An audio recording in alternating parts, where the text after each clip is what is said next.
Hey everyone, this is going to be a long video. We'll be talking about everything happening with Jane, including the situation where some fans made her write sorry to Kao and she cried because of it. We'll also cover Engfa's much anticipated interview, where she finally addressed everything surrounding Nawat's comments about her and Popor dating rumors, as well as the controversy over her allegedly being sued by a Thai governor. Some critic and review on Air the series, Chasing Love, the Fire trailer, and In Love Forever. So, as I told you guys in my last video, Chinese social media, especially Weibo and Douyin, has been absolutely eating up Jane over this whole situation, and now it has escalated even further. Jane is currently on her birthday tour, and yesterday she had an event in Guangzhou. According to multiple eyewitnesses, some fans at the event demanded that Jane write an apology to Kao. They reportedly asked her to write "Sorry Kao" on posters. This apparently upset Jane so much that she was visibly on the verge of tears. Some fans even say she actually cried and had to go backstage to compose herself before returning to the event. Janeyeh Situation also released a statement yesterday.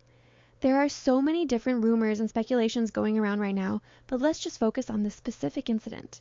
The main allegation is that Jane's manager, who is also her older sister, stopped Kao from entering the venue or going backstage to see Jane. In the video, you can hear her saying, "When that time comes, we'll be the ones who decide," basically implying that they have the final say. Now, according to anonymous submissions, members of Jane's team, including clients, organizers, and sister, held a meeting where they allegedly decided not to let Kao attend. Later, they reportedly changed their minds and agreed to let Kao come. By that point, Kao had already booked her flight because she wanted to surprise Jane. When she arrived, her staff were allegedly stopped outside the venue, and only Kao herself was allowed inside. Despite all of this, Kao still went on stage and surprised Jane. According to fans, the interaction only lasted around 3 to 4 minutes before Kao left. Many Chinese fans are upset because they feel Kao traveled all that way, made the effort to surprise Jane, and that her effort wasn't properly appreciated. There are also chat screenshots circulating online. You guys can pause and read them if you want. According to these alleged messages, clients, organizers, and Jane's manager initially didn't want Kao to attend. When Kao or her team reportedly asked for an explanation, they didn't receive a clear answer. By then, Kao had already booked her flight and everything. She reportedly didn't want any unnecessary attention. She simply wanted to surprise Jane. After another meeting, they allegedly changed their decision and allowed her to attend the Taipei birthday event after all. There are some other allegations as well. Apparently, Jane's team, particularly her sister, had a karaoke night with the admins of a Thai fan group. Chinese fans are mad because they feel like they spend more money, so they think they should have gotten that opportunity instead. They also claim it's true and say they have proof. Another allegation is that these fan admins were allowed to work and act like staff backstage, giving them close access to Jane, while Kao and her staff were allegedly stopped. Another allegation is that Jane's management has been canceling many couple events they're offered and instead focusing only on solo events. Fans claim they often say the schedule is too busy for couple work, but then they go on to accept solo jobs. There is also an allegation that Jane wants to focus more on her solo career and that her attitude has changed ever since she won that prestigious award in Thailand. Now, all of these are just allegations with little to no evidence attached to them. As for the claims about focusing on a solo career, Kao and Jane both have decade-long solo careers. They're both well-established actresses, so I think some fans are just upset that they don't act like other GL couples or constantly put out content together, and they're looking for someone to blame. As for Janeyeh Situation, Jane's management released a statement yesterday. First, they denied the claims that either side had rejected or canceled future collaborations or events. According to the studio, both parties had already discussed their future plans and reached a mutual agreement. Second, regarding the Taipei event, the studio said all arrangements followed prior discussions and the venue's rules. They said they never intentionally denied or blocked anyone's access. Finally, the studio said many of the audio clips, screenshots, and chat logs circulating online are incomplete and taken out of context. They urge people not to jump to conclusions. Well, unfortunately, fans have already jumped to their conclusions. At yesterday's birthday event, they asked Jane to apologize to Kao, which reportedly upset her so much that she cried and left the venue. Even during her birthday speech, she said, "I just want to say, I'm not a perfect person. I make mistakes too, and sometimes I just feel like giving up. Of course, fans are not happy with the entitlement some Chinese fans are showing. Imagine finally getting the chance to meet your favorite idol or GL actress, and this is what you choose to do. You make her write, "Sorry cow." It's absolutely disgusting. The level of entitlement some fans have is beyond me. And remember, Jane is not directly involved in this mess. Whatever happened between Cow and Jane's manager should probably have been addressed more clearly in the apology that was posted recently. The statement didn't directly deny that Cow was stopped at the event entrance. It simply said that the circulating information didn't show the full picture. So fans are directing their frustration at Jane instead. But still, whoever made Jane write "Sorry cow" crossed a line. That is completely unacceptable. You know, just this week, videos of Jayna's birthday fan project and gifts were circulating on X. Fans, particularly Chinese fans, gifted her a Mercedes-Benz and several other expensive gifts, with the total value reportedly reaching around 5.3 million baht. And it's not just Jayna. Ling Orm also had their birthday fan party this month and reportedly received gifts worth around 10 million baht collectively. Of course, that's a lot of money, and while many people see it as sweet, I don't think it's normal or healthy in the long run. And within just a few days, we already have an example of why. The sense of entitlement that some fans or big spenders develop after spending big amount of money on artists is honestly alarming. Some start believing they deserve influence, access, or even control over an artist's personal and professional life. In extreme cases, fans have even demanded artists return gifts whenever they get mad. At the end of the day, supporting an artist should never come with strings attached. Buying albums, attending events, or giving gifts doesn't give anyone ownership over another human being. Artists are not investments that owe returns, and they are certainly not puppets that fans get to control. This should be a wake-up call for everyone. It's fine to ask questions, it's fine to want clarification, but turning a birthday event into a public trial is not okay. For now, I think the best thing fans can do is wait for facts, stop harassing the people involved, and remember that supporting your favorite artist should make their lives better, not harder. Okay, so we need to talk about Nawat again because some of his recent comments really escalated the Engfa Popor dating rumors, and fans were saying Nawat's comments actually confirmed they were dating. Engfa replied to all of this for the first time, so let's talk about it. If you've seen my recent videos, I shared with you guys how the Engfa and Popor dating rumor started. Popor tagged Engfa in her Instagram story, then deleted it. Fans think they share couple rings and stuff, and this old rumor resurfaced recently. So, during a recent live, Nawat was reading out comments, and a bunch of them were clearly from troll accounts pushing the narrative that Engfa and Popor are supposedly together, basically baiting him with, "They should just go public already." And Nawat's response is, very Nawat. He said a few things. Nawat read a comment saying, "Popor, Engfa's girlfriend.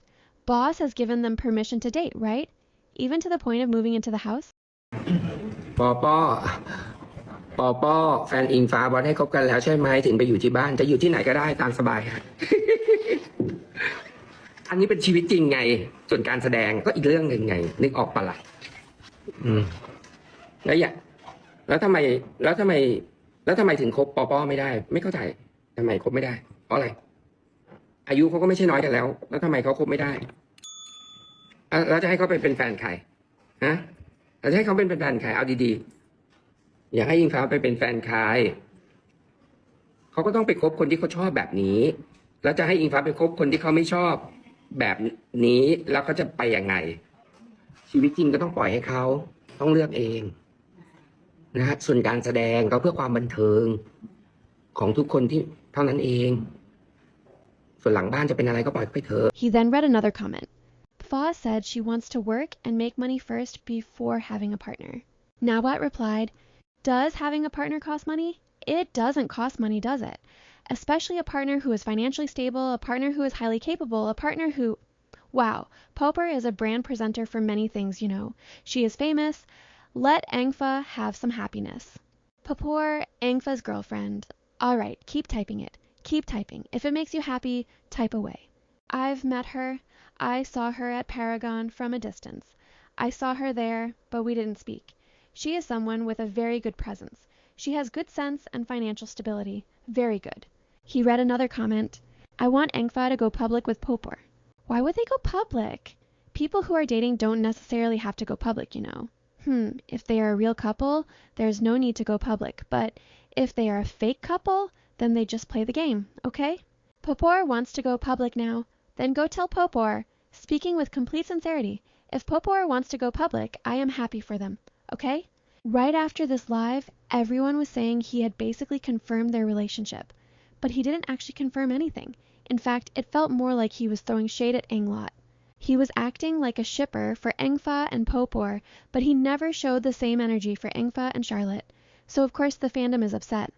We all know how Nawat is, it's just him being an Engla hater again. But Engfa didn't let it slide.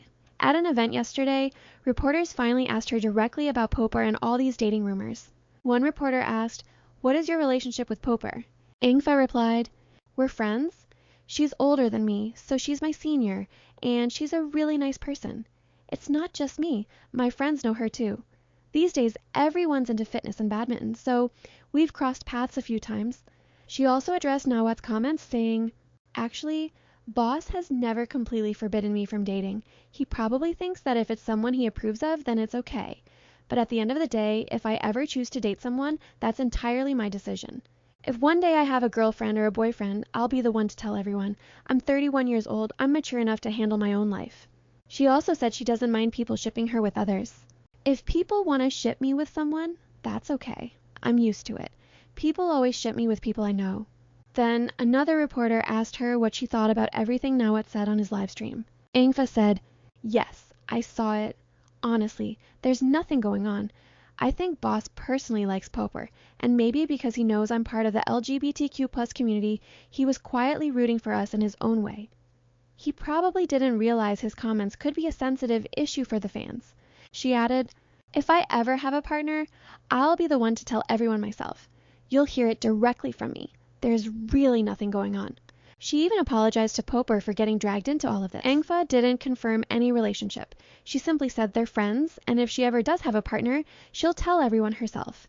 At the same time, she also defended the idea that there's nothing wrong with dating if she chooses to. Finally, fans have an answer to the rumors that sent the fandom into a spiral. Engfa and Charlotte also had some really sweet moments together during this interview. They talked about their journey and how, even though they've had disagreements sometimes, they're still here for each other. They said they understand, respect, and really care about one another, and whatever time they have left together, they want to make the most of it. เมื่อก่อนก็รักกันแต่ฟอร์มเยอะฟอร์มเยอะตอนนั้นเด็กอะตอนนั้นเด็กอะใช่เด็กเกินกว่าจะเข้าใจความรักเลยประมาณนี้พอมาอยู่ด้วยกันนานก็เลยรักกันมากขึ้นใช่ไหมก็ปล่อยมือไม่ได้หรอก Enfga also talked about the issue of her being sued over her forest conservation post. She said she did her research before making the post, and while she was on set filming, a lawyer contacted her and told her she was supposedly being sued by the governor. She said, "I was surprised because I didn't understand what I could possibly be sued for, since my post was about environmental conservation." In the end, no lawsuit was filed. People need to know the facts. Otherwise, there will just be endless arguments. My post didn't contain any rude words, and it wasn't meant to encourage fighting on social media. Let's discuss this issue with reason and factual evidence. Some other fan drama is also going on. Jane from Enemies with Benefits is getting criticized by some fans simply because she's close to her coworkers, who happen to be men. Other than this, we saw Channel 3 girls live choosing what team they want to be on for Girls Cup 2026. Some fans wanted couples to be on same team, but they are not. Bam got what she wanted. In her live, she said she wants to be with Miyu just like last year. So Miyu, Bam, Ling Ling, and Tan are on the same team. And Orm, Lena, Prinking, and Yada are on green team. So all the couples are separated. It's going to be so much fun. Some fans clipped Yada's reaction during live, saying she was looking upset and that they made her wait so much she was the last one to choose. Other than this, we got some really fun and some sad episodes this week. Spoiler alert here. Okay, despite all the backlash and conversations around In Love Forever, episode 2 did manage to create a lot of buzz around the show. I really enjoyed this episode. I liked it even more than the first one. It was absolutely hilarious. Neen is my favorite character, so I had so much fun watching her constantly rage bait her mother-in-law. Ling Ling's drunk acting was adorable. I also didn't expect the show to follow the novel this closely. It's like 90% the same as the book. Kankamul is such a boy mom. She acts like she wants to be her daughter's wife. She's so loud and annoying, I don't blame Neen for acting the way she does and hating her. I also wonder where this show's going because the pacing is really fast. I don't think that's a bad thing. It's actually pretty interesting how quickly the story's moving. I'm invested to see what's coming in the next 10 episodes. Things are moving quickly. In Elle next episode, will Elle get to see Malin conk a moles like her for her married daughter? Neen is going to be so mad about it. It's going to be really fun. And as for the discourse around the intimate scenes, personally, I'm fine with whatever we've gotten so far. You can criticize it as long as you're not being disrespectful toward the actresses involved. Also, right from the start of this episode, I was just counting how many brand promotions were featured in those 40 minutes. I think I spotted like 7 or 8 different brands in a single episode. Even Ling Ling's own brand was featured. Lingorm are really the sponsor's favorite couple. Well, moving on to another show I watched this week, Chasing Love.